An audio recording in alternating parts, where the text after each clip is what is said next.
مرد کی پسلی سے عورت کو بنا کے اللہ تعالیٰ نے مرد کو یہ اشارہ دیا ہے کہ میں نے اس عورت کی تخلیق فرشتوں کی لائی مٹی سے نہیں کی، میں نے اسے تمہارے جسم کے حصے سے اس لیے نکالا کہ تمہیں بسم اللہ الرحمن الرحیم شریعت اسلامیہ ایک صالحہ عورت کو دنیا آخرت کا بہترین سرمایہ کہتی ہے، کیونکہ جس شخص کو نیک عورت مل گئی اس کی دنیا بھی جنت اور آخرت بھی جنت ہوگی۔ اس کی عقلی دلیل یہ ہے کہ جب عورت نیک ہوگی تو وہ اپنے فرائض زوجیت، اولاد کے حقوق اور ان تمام فرائض و حقوق سے واقف ہوگی جن کا اس سے تقاضا ہوگا، تو وہ عورت ان تمام حقوق و فرائض کو ادا کرے گی تو ایسا گھرانہ دنیا میں ہی جنت کی نظیر ہوگا۔ اسلام نے عورت کو تقدیس عطا کی ہے، اسے بلند مرتبت عطا کی ہے، پس عورت بیٹی ہے تو اپنے والدین کی آنکھوں کی ٹھنڈک، بہن ہے تو بھائیوں کی غیرت، بیوی ہے تو اپنے شوہر کی عزت و عصمت، ماں ہے تو جنت اس کے قدموں میں رکھ دی جاتی ہے۔ ماں باپ کی فرما برداری جب ماں باپ کے ماتحت ہوتی ہے تو ان کی فرما بردار اس حد تک کہ ان کے آگے اف تک نہیں کہتی، اور جب وہ حکم دیں انہیں برضا اور رغبت کرتی ہے۔ ایک صالحہ معاشرے کی تربیت یافتہ عورت میں یہ وصف خاص شامل ہوگا کہ وہ اپنی عزت کی محافظت کرنے والی ہوگی، وہ میرا جسم میری مرضی کے نعرے کی مذمت کرنے والی ہوگی، باپردہ اور حجاب کو پسند کرے گی۔ اس عورت میں یہ وصف بھی ہوگا کہ وہ اپنے شوہر کے حکم پر اطاعت گزار ہوگی، کبھی اپنے شوہر کے دکھ کا باعث نہ بنے گی۔ حضرت ابو طلحہ رضی اللہ تعالیٰ عنہ گھر سے سفر کے لیے روانہ ہونے لگے تو بیٹا گھر میں شدید علیل تھا، واپس آئے تو بیٹا وفات پا چکا تھا، تو ان کی اہلیہ نے سوچا کہ میرے خاوند تھکے ہوئے آئیں گے تو میں آتے ہی انہیں یہ خبر نہ دوں گی۔ حضرت ابو طلحہ آئے، اہلیہ نے کھانا پیش کیا، انہوں نے بیٹے کے متعلق پوچھا تو فرمایا ہمارا بیٹا اب سکون میں ہے، حق کی زوجیت ادا کیے۔ رات گزر جانے کے بعد اپنے شوہر کو بتایا، رسول اللہ صلی اللہ علیہ وسلم کو اس عورت کا یہ عمل بہت پسند آیا۔ صالحہ عورت خود اپنی تعمیر و تزکیر کے ساتھ ساتھ اپنے بچوں کی بہترین مربیہ ہوتی ہے، انہیں آداب و اخلاق سکھاتی ہے، دینی تعلیم سے مالا مال کرتی ہے، جیسے سیدہ فاطمہ رضی اللہ تعالی عنہا اور دیگر صحابیات کی مثال ہے کہ انہوں نے اپنے بچوں کی تربیت اس نہج پر کی ہے کہ بچپن میں ہی بڑوں والا کردار ادا کرنے لگے۔ اس سلسلے میں حضرت عبد القادر جیلانی کی والدہ کی تربیت قابل تذکیر کہ کیسے انہوں نے اپنے بیٹے کو سچ بولنے کی تلقین کی اور اس بچے کے سچ بولنے سے کتنے لوگ ہدایت یافتہ ہوئے۔ حدیث رسول صلی اللہ علیہ وسلم کے مطابق جنت کی حقدار عورت جس میں 4 اوصاف ہوں۔ آپ صلی اللہ علیہ وسلم نے فرمایا، جب کوئی عورت نماز پنجگانہ ادا کرے، رمضان کے روزے رکھے، اپنے شوہر کی فرما برداری کرے اور اپنی شرمگاہ کی حفاظت کرے، ایسی عورت کے سامنے جنت کی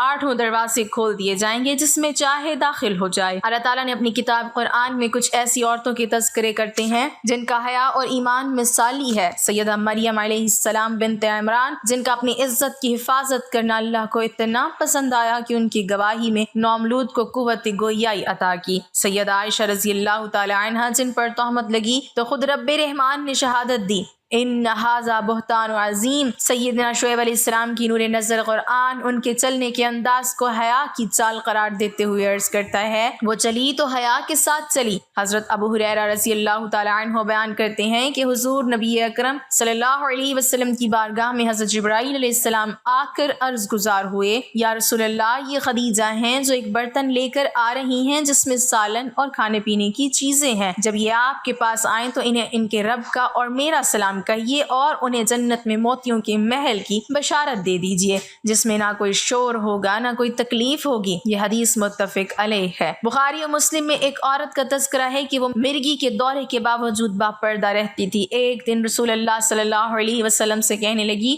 آپ صلی اللہ علیہ وسلم اللہ سے دعا کریں کہ میں شفا یاب ہو جاؤں۔ آپ صلی اللہ علیہ وسلم نے فرمایا، یا تو اللہ سے جنت طلب کرو یا شفا یاب ہو جاؤ۔ عرض کرنے لگی، مجھے مرگی کا دورہ پڑتا ہے، جب دورہ پڑتا ہے تو میرا پردہ نہیں سلامت رہتا۔ آپ صلی اللہ علیہ وسلم نے دعا فرمائی۔ آپ صلی اللہ علیہ وسلم کی دعا کے بعد کئی سال یہ عورت زندہ رہی اور مرگی کا دورہ پڑتا رہا، مگر کبھی بھی اس کا پردہ نہ کھلا۔ اللہ تعالیٰ نے اس نیک خاتون کے پردے کی خود ذمہ داریاں لے لیں۔ بے شک مسلمان مرد اور مسلمان عورتیں اور ایمان والے اور ایمان والیاں اور فرما بردار اور فرما برداریں اور سچے اور سچیاں اور صبر والے اور صبر والیاں اور عاجزی کرنے والی اور عاجزی کرنے والیاں اور خیرات کرنے والے اور خیرات کرنے والیاں اور روزے والے اور روزے والیاں اور اپنی پارسائی نگاہ رکھنے والے اور نگاہ رکھنے والیاں اور اللہ کو بہت یاد کرنے والے اور یاد کرنے والیاں، ان سب کے لیے اللہ نے بخشش اور بڑا ثواب تیار کر رکھا ہے۔ بس لمحات و حالات موجودات بھی ایسی عورت کا تقاضا کرتے ہیں جو اپنے علم و تقوی، حیا، اخلاق و کردار میں ایسی محسنہ ہو کہ نہ صرف اس کے کردار کے اثرات اس پر نظر آئیں بلکہ ساری معاشرت اس کے مینارہ نور سے روشن ہو۔ عورت کا اصل حسن اس کا زیور اس کی شرم و حیا اور باپردہ رہنا ہے۔ اگر عورت اپنی شرم و حیا کی چادر کو اتار دے تو اس کے پاس کچھ باقی نہیں بچتا۔ شرم و حیا عورت کا زیور ہونے کے ساتھ ساتھ بہت بڑی نعمت بھی ہے۔ حدیث مبارکہ میں حیا کو ایمان کا شعبہ قرار دیا گیا ہے۔ حیا انسان کا فطری جذبہ ہے اور حیا کا مطلب یہی بیان کیا جاتا ہے کہ انسان خود کو جس حالت میں دیکھا جانا پسند نہ کرے، اس سے بچنے کی کوشش کرے۔ اپنے جسم کو ڈھانپنا اور بری نظروں سے بچانا حیا ہے۔ قرآن کریم کی سورۃ اعراف آیت نمبر 22 میں بتایا گیا ہے کہ سیدنا حضرت آدم اور حضرت حوا علیہم السلام نے جب جنت میں ممنوع درخت کا پھل چکھ لیا جس سے ان کا لباس اتر گیا تو وہ بے ساختہ درختوں کے پتے لے کر اپنی شرمگاہوں کو ڈھانپنے لگے۔ یہ حیا کے جذبے کا اظہار تھا جو انسانی فطرت و جبلت کا حصہ ہے، اور یہ کسی تمدنی ارتقاء کے نتیجے میں وجود میں نہیں آیا بلکہ سب سے پہلے انسانی جوڑے کی فطرت میں شامل تھا۔ اور کہتے ایمان والیوں کو نیچی رکھیں ذرا اپنی آنکھیں اور تھامتی رہیں اپنے سطر کو، اور نہ دکھلائیں اپنا سنگھار مگر جو کھلی چیز ہے اس میں سے اور ڈال لیں۔ اپنی اوڑھنی اپنے گریبان پر، اور نہ کھولیں اپنا سنگھار مگر اپنے خاوند کے آگے یا اپنے باپ کے یا اپنے خاوند کے باپ کے یا اپنے بیٹے کے یا اپنے خاوند کے بیٹے کے یا اپنے بھائی کے یا اپنے بھتیجوں کے یا اپنے بھانجوں کے یا اپنی عورتوں کے یا اپنے ہاتھ کے مال کے یا کاروبار کرنے والوں کے جو مرد کے کچھ غرض نہیں رکھتے، یا لڑکوں کے جنہوں نے ابھی نہیں پہچانا عورتوں کے بھید کو، اور نہ مارے زمین پر اپنے پاؤں کو کہ جانا جائے جو چھپاتی ہیں اپنے سنگھار، اور توبہ کرو اللہ کے آگے سب مل کر اے ایمان والو تاکہ تم بھلائی پاؤ۔ ایک مسلمان عورت 3 اوقات میں اللہ کے بے حد قریب ہوتی ہے۔ ایک مرتبہ ایک شخص حضرت علی رضی اللہ تعالی عنہ سے پوچھنے لگا، یا علی بتائیے کہ وہ کون سا مرد ہے کہ جس کی تمام عمر کی عبادت اس کے منہ پر ماری جائے گی اور وہ بغیر حساب و کتاب کے دوزخ میں جائے گا؟ بس جیسے ہی یہ پوچھا گیا تو حضرت علی نے فرمایا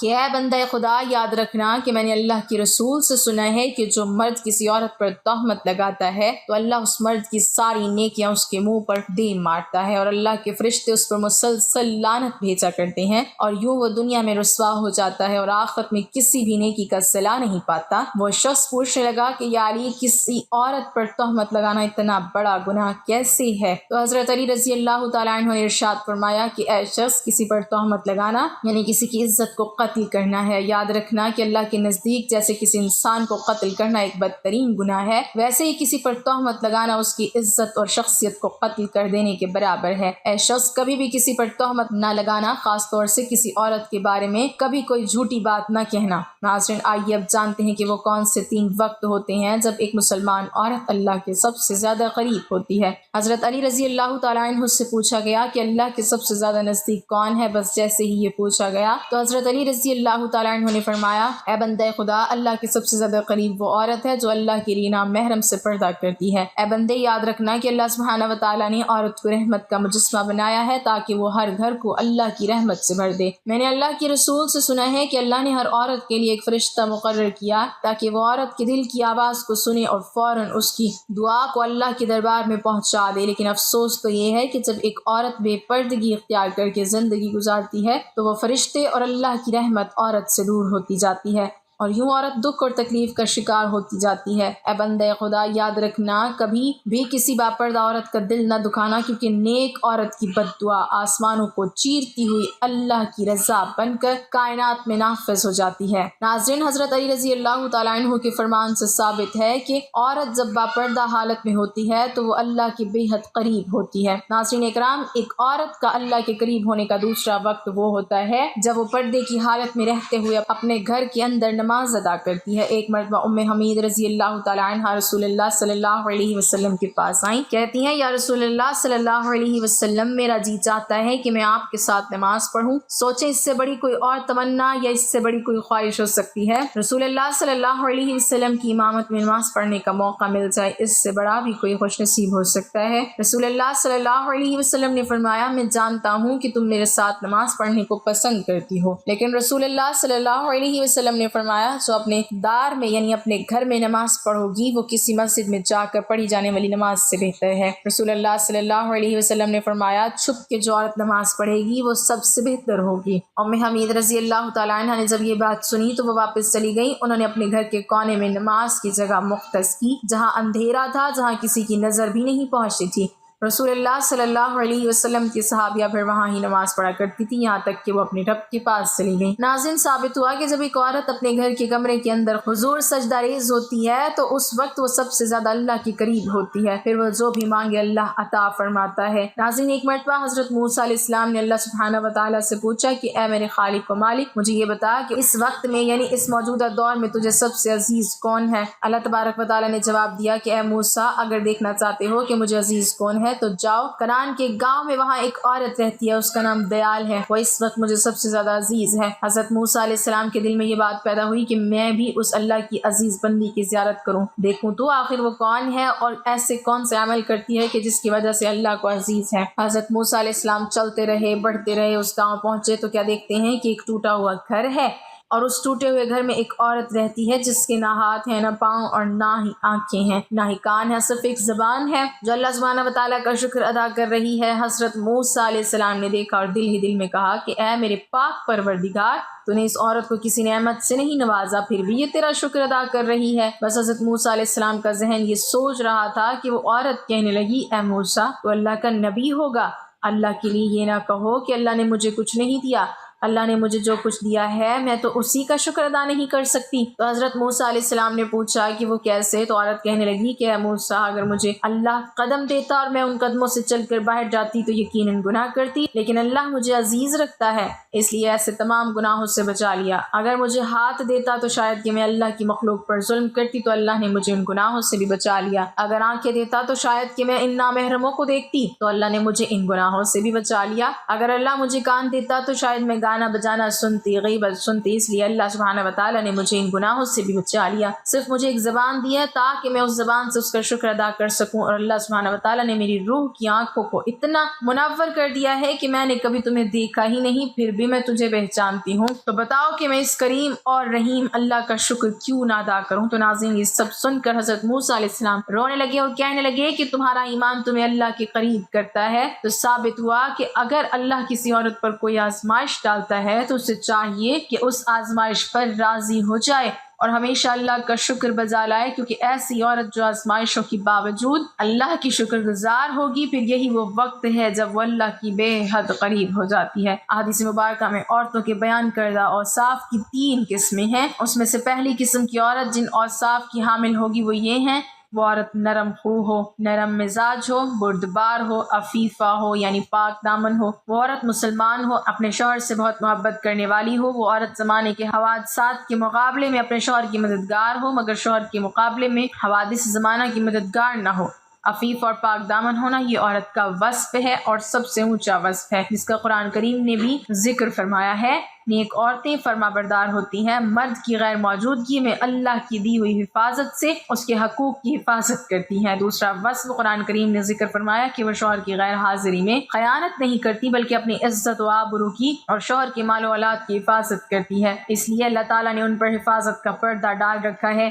نبی اکرم صلی اللہ علیہ وسلم کا ارشاد گرامی ہے، عورت کو اللہ نے نگہبان فرمایا ہے اپنے شوہر کے گھر کا اور اس کی اولاد کا۔ اللہ تعالیٰ کی فرما برداری اور احکام الہی کو بجا لانے والی ہو۔ مسلم کے معنی ہے گردن ڈال دینا، جو شخص حکم الہی کے سامنے گردن جھکا دے، ان کو بجا لائے، اس کے احکام سے سرکشی اور انکار نہ کرے، نہ زبان سے انکار کرے نہ دل سے انکار کرے تو یہ شخص فرمانبردار ہے، اس کو مسلم کہتے ہیں۔ اور جو شخص حکم الہی سن لیتا ہے لیکن ماننے کا جذبہ اس میں پیدا نہیں ہوتا اور اس کی خواہش نفس اس کو دوسری پٹی پڑھاتی ہے تو اس کی مسلمانی میں نقص ہے۔ میں تو نہیں کہوں گا کہ وہ مسلمان نہیں ہے، مسلمان ہے، کلمہ طیبہ پڑھتا ہے، لیکن اس کی مسلمانی میں نقص پایا جاتا ہے، کیونکہ مسلم تو وہ ہوتا ہے جو اللہ کے سامنے گردن رکھ دے، گردن جھکا دے، اپنی ظاہری گردن بھی جھکا دے، جیسے کہ ہم سجدے میں جھکا دیتے ہیں، اور دل کی گردن بھی جھک جائے۔ اپنے چہرے اور وجود والی گردن تو تم نے اللہ کے سامنے جھکا دی، لیکن دل کی گردن نہیں جھکی۔ یہ گردن بھی تو اللہ کے سامنے جھکنی چاہیے،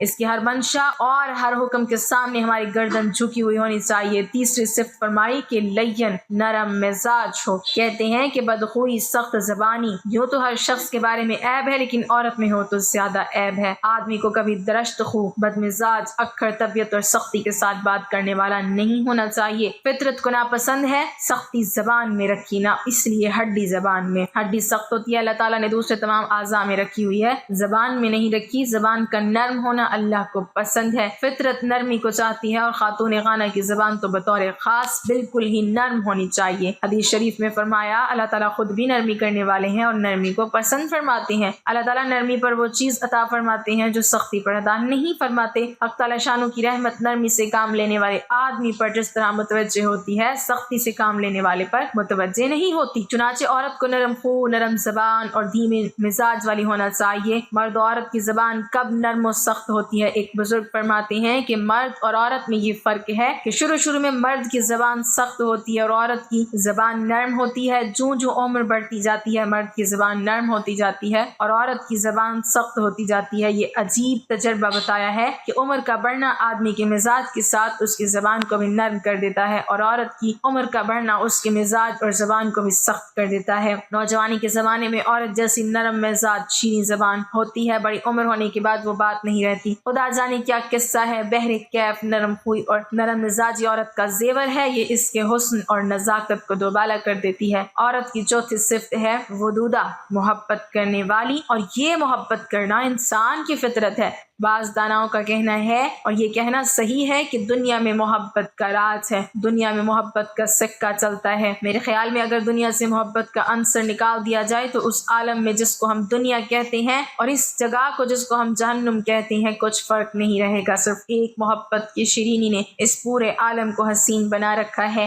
مرد کی پسلی سے عورت کو بنا کے اللہ تعالیٰ نے مرد کو اپنی اس حکمت کا اشارہ دیا کہ میں نے اس عورت کی تخلیق فرشتوں کی لائی مٹی سے نہیں کی، میں نے اسے تمہارے جسم کے حصے سے اس لیے نکالا کہ عورت کا تقدس اور پردہ قائم رہے، فرشتوں کو بھی خبر نہ ہونے پائے کہ زمین سے لائی ہوئی کس مٹی سے عورت کی تخلیق ہوئی۔ یعنی عورت کے تقدس کی حد تو دیکھیں کہ فرشتوں سے بھی اس کی بناوٹ کا پردہ لازمی قرار دیا گیا، اور پہلی عورت اس مرد کی پسلی سے نکلی جس کی وہ منکوحہ کہلائی۔ اب بات آتی ہے پسلی کی، عورت پسلی سے ہی کیوں نکلی؟ کیا ٹیڑھا پن وہیں سے ملا؟ نہیں، یہاں بھی بات حکمت سے خالی نہیں ہے۔ انسانی جسم میں دل اور بہت سے نازک حصے پسلی کے پیچھے چھپے ہوئے ہیں، یعنی پسلی ایک ڈھال ہے ان نازک حصوں کے لیے۔ تو اللہ پاک نے عورت کو پسلی سے نکال کے یہ نہیں بتایا کہ عورت میں ٹیڑھا پن ہے، بلکہ عورت کو پسلی سے تخلیق کر کے یہ بات سمجھا دی کہ عورت وقت پڑنے پہ ڈھال بھی بن سکتی ہے۔ اللہ تبارک و تعالیٰ سے دعا ہے کہ نیکی کی بات کو سننے، سمجھنے اور اس پر عمل کی طاقت و توفیق عطا فرمائے۔ آمین یا رب العالمین۔